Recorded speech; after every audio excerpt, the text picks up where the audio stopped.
Bakit ba kasi mas gusto mong umalis? Maayos naman ang trabaho mo dito ah. Sawa ka na ba sa amin ng mga anak mo? Paano na lang kami pag wala ka na? Sino ang magpoprotekta sa amin kung ipagpatuloy mo ang pag-a-abroad na yan? Sapat naman kasi yung sahod mo para sa atin ng mga anak mo. Aalis ka pa? Pera din lang ang hahanapin mo dun. Ang sabi ko sa asawa ko. Naintindihan kita, Rosa. Pero sana maintindihan mo din ako. Ako ang padre di pamilya. Kaya obligasyon ko kayo, yung mga anak natin. Kailangang makapagtapos sila. Hindi ako papayag na hanggang pangarap lang yung nagagawa nila. Lawakan mo ang pangunawa mo. Hindi para sa akin ang ginagawa ko. Sana maintindihan mo ang lahat. Para sa atin ang pagsasakripisyo ko. Di bale, mabilis lang yung araw. Mag-iipon ako. Kahit 2 taon lang, pwede na yun. Di bale, may negosyo ka naman dito. Ikaw muna ang bahala sa mga gastusin nyo dito. At gaya ng sinabi ko, iipunin ko yung sahod ko sa loob ng 2 taon. Sana maliwanagan ang isip mo. Sige na, may pupuntahan pa ako.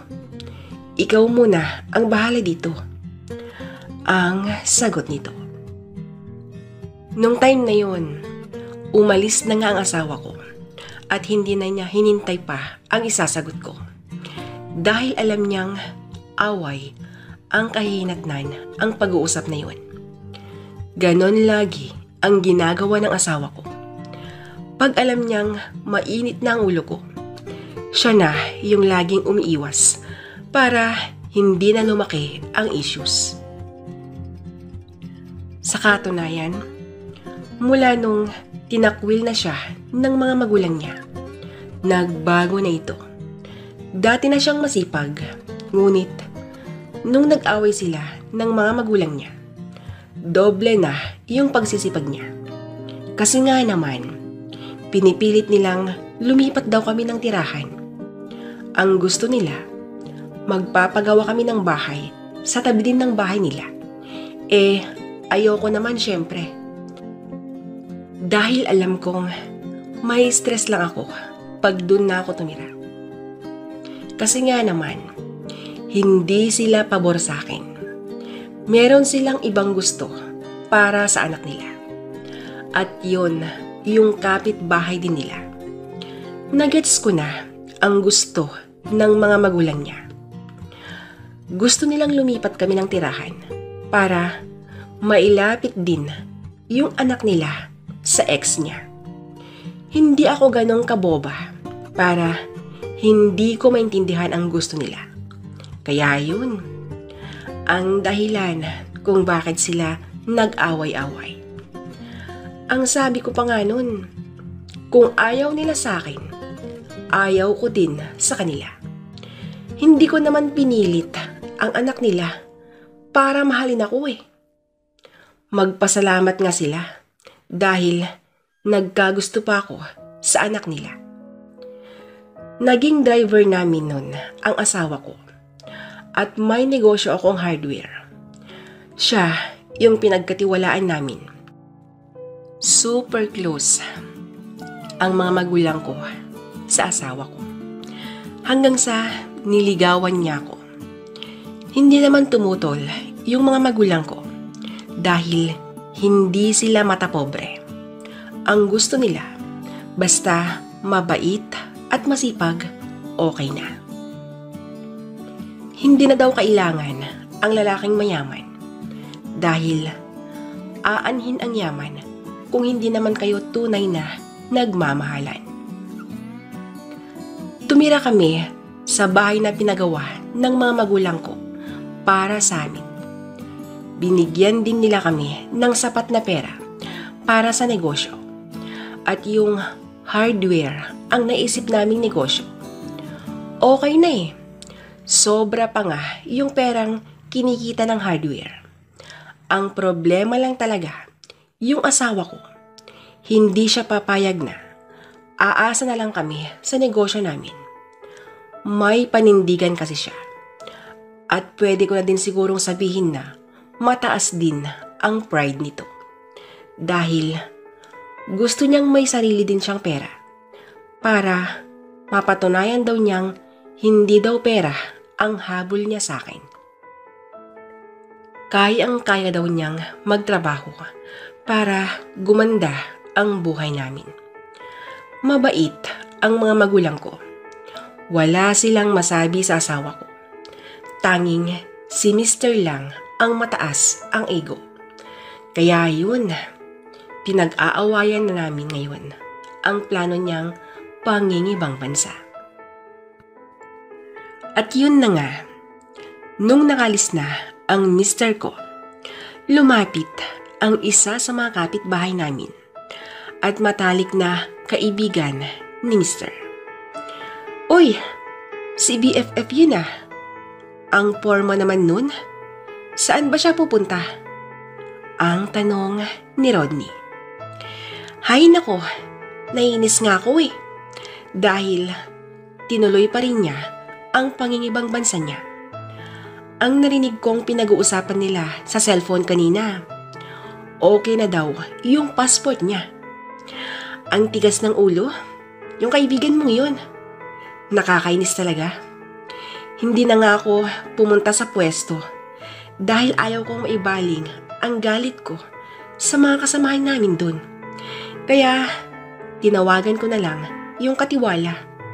Magpapalamig muna ako, ang sagot ko. Sus, ano ka ba Rosa? Relax ka lang. Sana maintindihan mo ang kaibigan ko. Siyempre, lalaki yun. Ayaw niyang umasa lang siya sa'yo. Ayaw niyang nakaupo na lang siya at naghihintay ng grasya. Parang hindi mo kilala yung asawa mo. Mas gusto niyang waldasin ang perang pinaghirapan niya. Kaya siya ganun, ang sabi ni Rodney. Rodney, isa ka pa. Akala ko kakampi kita.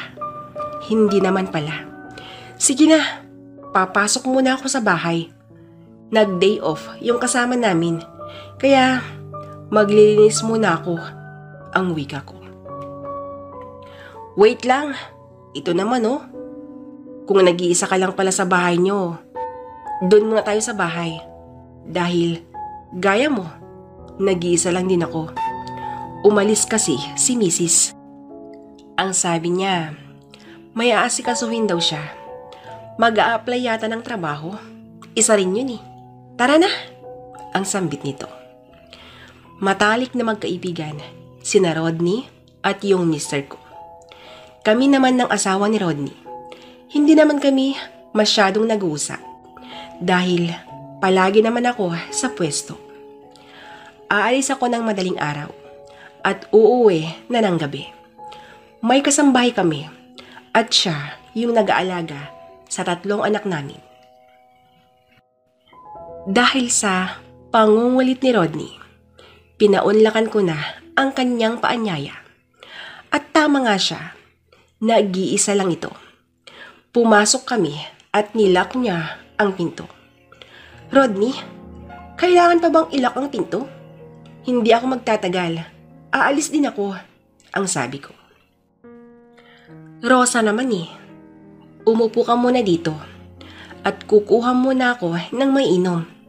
Diyan ka lang para lumamig-lamig din ang ulo mo.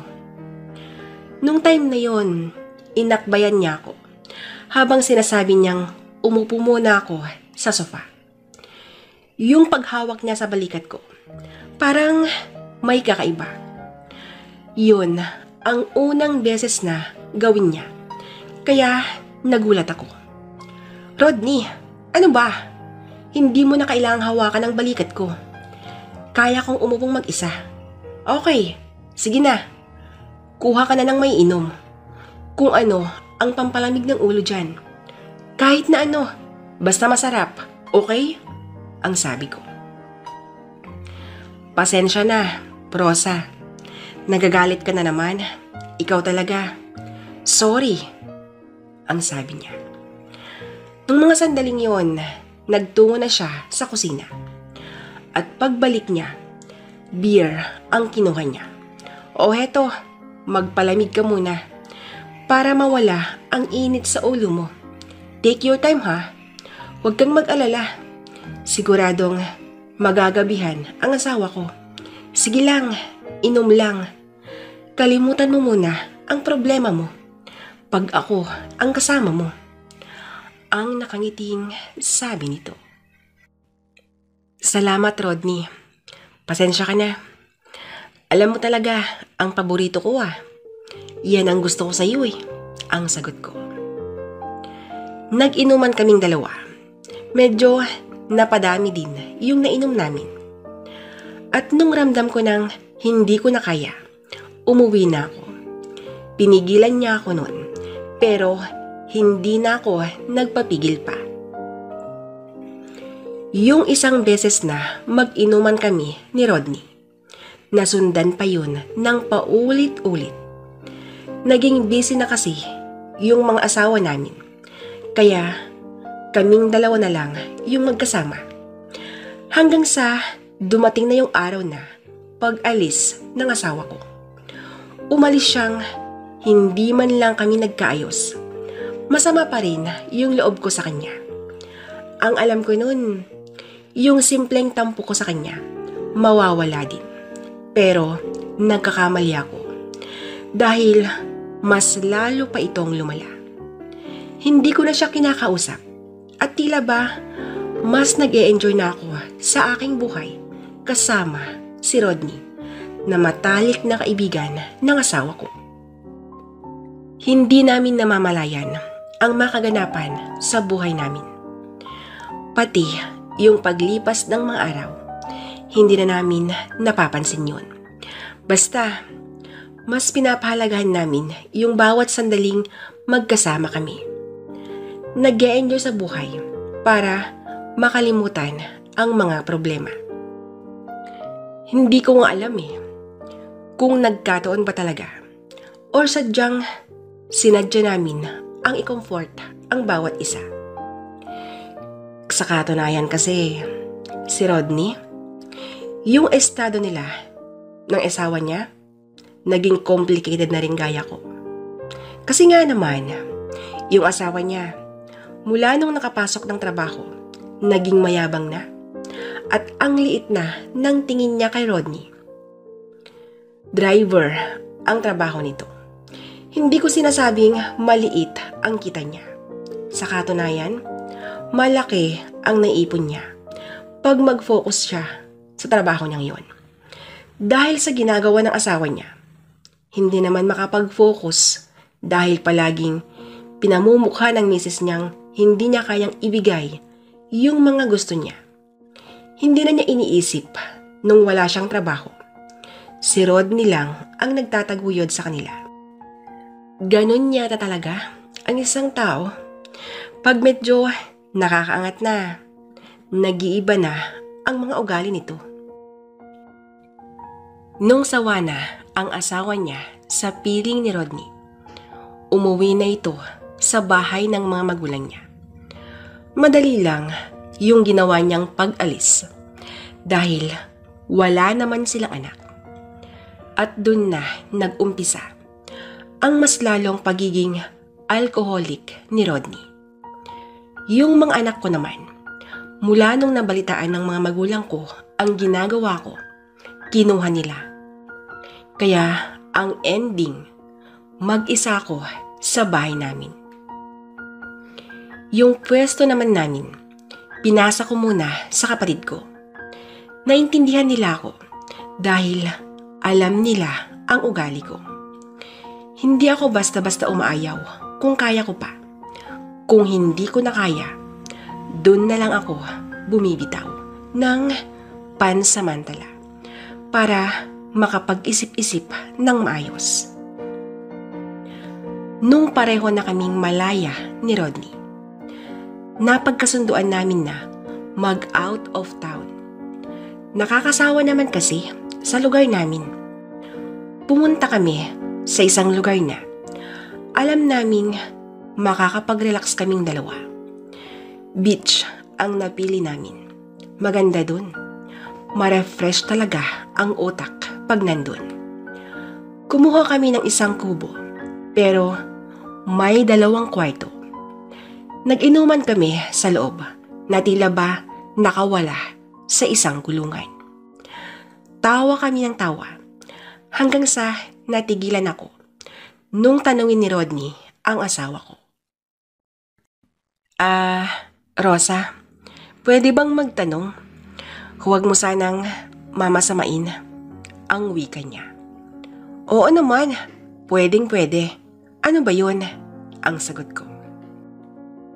Ilang taon na din kasi ang nakakalipas. Hindi mo man lang ba namimiss ang asawa mo? Alam kong may pangangailangan ka.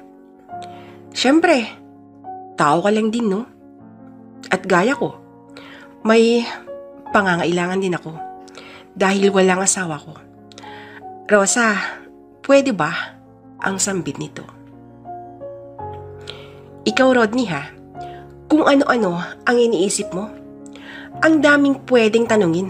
Bakit yan pa? Yung tungkol pa sa asawa ko, ang nabanggit mo. Okay, para naman wala kang masabi. Sige, sasagutin ko yan. Alam mo, mula nang umalis siya, hindi na kami nagtabi pa. So, ang ibig sabihin nun, walang nangyari. Umalis siyang may tampo ako sa kanya. Kaya yun, hindi man lang niya ako natikman bago umalis. At alam mo na, madalas ko siyang maalala. Nananabik din ako, Rodney. Lalo na yung ginagawa namin sa kwarto. Sobrang nakakamiss. Magaling kasi siya. Hindi siya tumitigil hanggat hindi ako masihan. At syempre, matapos. Madalas kasi ako yung mauna para daw mag-enjoy ako. Madalas kong maisip yung mga posisyon namin. Grabe, Rodney. Kung magkita kami, naku, hindi ko na siya titigilan. At habang nagsasalita ako, nung biglang nagsalita si Rodney at ang sabi niya, Rosa, tama na. Iba na yung pakiramdam ko. Please, Rosa, stop. Huwag mo nang ituloy. Nagkamali ako. Dahil iyan pa ang tinatanong ko sa'yo. Ang wika nito. Ha? Anong sinasabi mo, Rodney? Anong iba ang pakiramdam mo? At bakit nagkamali kang yan ang itanong mo sa akin? Ang gulo mo? Tagay pa, Rodney. Cheers, yo! Ganito ang buhay na gusto ko. Walang problema. Masaya lang, ang sabi ko. Pinapatigil kita dahil, Rosa, ayaw kong gawin ito sa'yo. Pero matagal na akong nagtitiis. Alam mo yan. At alam kong pati ikaw din. Matagal mo nang tiniis ang lahat. Rosa, ang malambing na sabi nito. At maya-maya pa ay naramdaman ko na ang mapusok at halatang nangangailangan talaga ito. Kung ano ang nararamdaman ni Rodney, yun din ang nararamdaman ko. Kaya lahat ng ginagawa niya sa akin, sinabayan ko na. Yung halik niya sa labi ko, sobrang pusok. Hindi ako nagpatalo, syempre. Naging malikot na rin yung mga kamay ko. Kung saan-saan na lang nakakarating. At mula sa sala, binuhat niya ako sa kanyang silid tulugan. At doon namin kinakawalan ang aming nararamdaman. Mahusay si Rodney. Wala akong masabi sa kanyang performance. Kaya lang, sobrang na-disappoint ako. Nakakawala ng gana. Kasi nga naman, maliit lang pala ang kargada niya. Oo, dun ako nawalan ng gana. nagkunwari na lang ako noon na nag-enjoy ako. Kahit ang totoo niyan, nabitin talaga ako. Natapos ang kaganapan na yun na masaya si Rodney. Pero ako, nagsisi ako kung bakit ako pumayag na may mangyari. Nang dahil na rin sa pagiging tigang, kaya siguro nadala na ako sa kapusukan ni Rodney. At mula nung may nangyari sa amin, iniwasan ko na siya. At hindi naman yon lingid sa kanyang kaalaman. Rosa, bakit mo ako iniiwasan? Bakit biglang nagbago ang pagkikitungo mo? Siguro nga, kagaya mo din ang asawa ko. Hindi siya makontento sa akin. Kaya, naghanap siya ng iba. Alam kong may natuklasan ka. Kaya siguro umiwas ka na. Hindi kita masisisi. Dahil alam kong kulang na kulang yun para sa'yo. Sa katunayan, napansin ko na ang kakaibang kinikilos mo pagkatapos ang pagkakamaling nagawa natin. Ayaw ko lang na magtanong dahil ayaw kong masaktan. Pero ngayon na ganyan ka na, for once and for all, nag-open na ako sa'yo. Dahil alam kong maliit naman talaga yun.